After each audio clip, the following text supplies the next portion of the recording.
Hello, this is Daniel from soundheadquarters.com. In today's video, I'm going to show you the step-by-step process of how we transformed this studio space from this to this by building these massive 3 foot by 7 foot, 5 3/4 inch thick, massive broadband absorption panels, and how we added the LED backlighting to make them really pop in the room.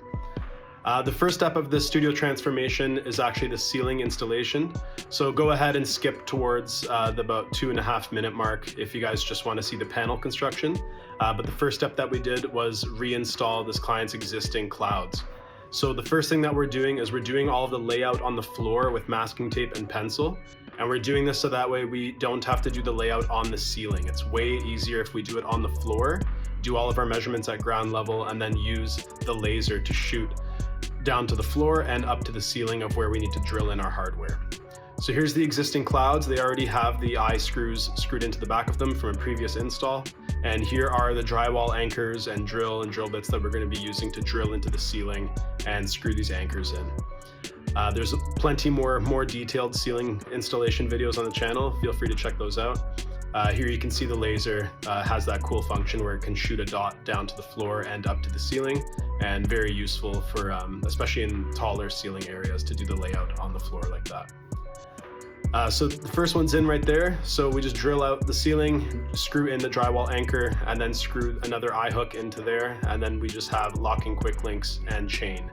All of this was repurposed from a previous install, so all of the chain and hardware, everything was all existing.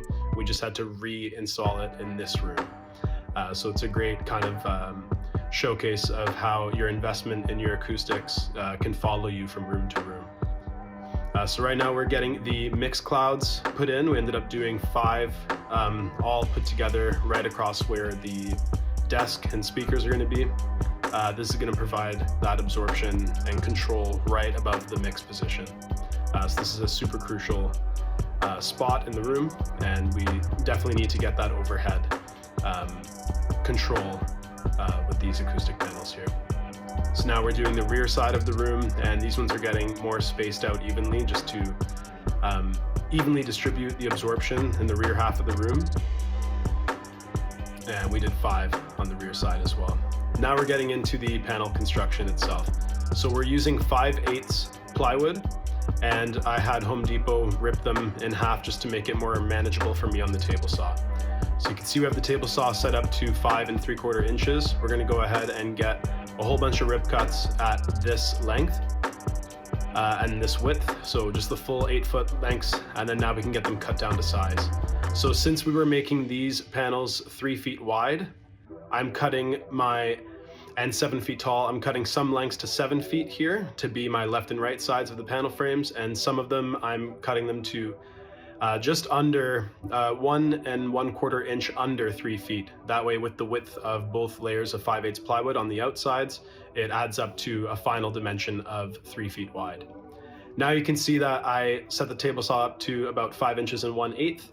This is going to create the middle braces that support the insulation on the inside of the panel. And you'll see how that comes together shortly in the video. And these are all, once again, getting cut to just under 3 feet. So 1 1/4 inches under 3 feet.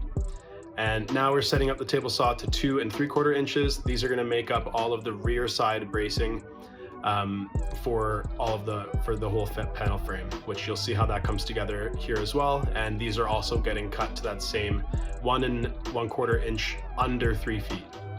So all of these sections that are the 3 foot sections are going to make up the tops and bottoms and center bracing of the panel. And you're going to see the assembly right now. So we're using brad nails, 18-inch brad nails, and wood glue. So everything gets glued and nailed, and then we'll get screwed together when we actually assemble the frame. So you can see there that I'm making these L shapes with the 2 3/4 and the 5 3/4 inch sections, and that's going to make up the top and bottom of the panel frame. And Dushan there is making the T sections with that middle brace, and that's going to make up the bracing that holds the insulation on the center of the panel. So here you can see I just laid everything out. I did one of my tops and bottoms at the top and bottom of the panel, and then the 3 braces on the inside. And these are all getting spaced out at 2 feet wide because the insulation is 2 feet by 4 feet wide. So we want to make sure that that insulation fits nice and snug in the frame. And once I've glued and nailed the frame together, I'm just going around with a countersink drill bit and with some wood screws and just screwing everything together to ensure that the frame is super rigid and ready to accept the insulation and the fabric. So here is what we're using for the rear fabric. This is just a standard weed control fabric. It's breathable, which is great, and it's affordable, so it's a great choice to use for the rear fabric on these acoustic panels. So I'm just cutting it to size, getting them stapled in to the rear side of the panel. I'm using, I believe, 8mm staples and a pneumatic stapler. And yeah, just stapling the rear fabric to the back side of the frame. And this is what's going to contain the insulation. And we're insulating the fill cavity with this. We're using Owens Corning Pink, 3-inch.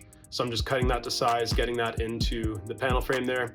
And then we're going to put 2-inch rigid Owens Corning 703, as seen right here.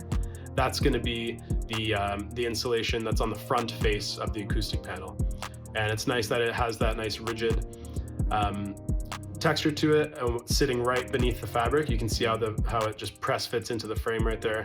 Once they're all press fit, then we're ready to start the upholstery. So we're doing a black wool for this build here.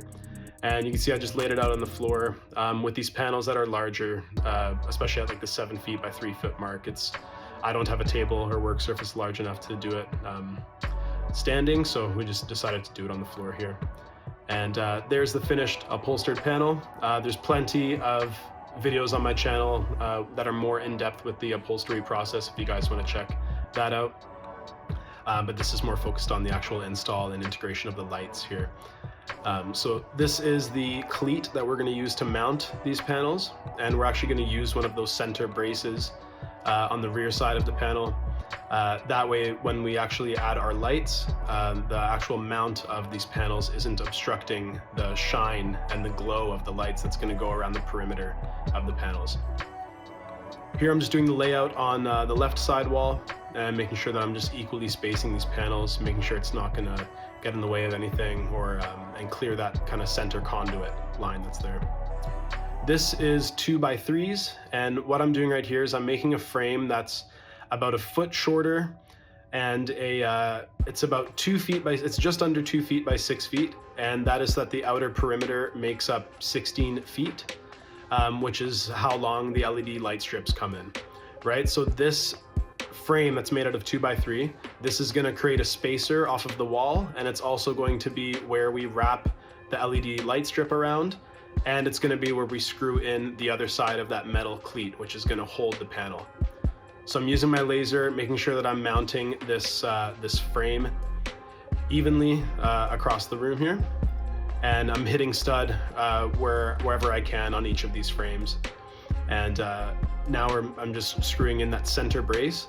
This center brace, this is where the metal cleat is actually going to screw into. So that's where the panel is going to be held from.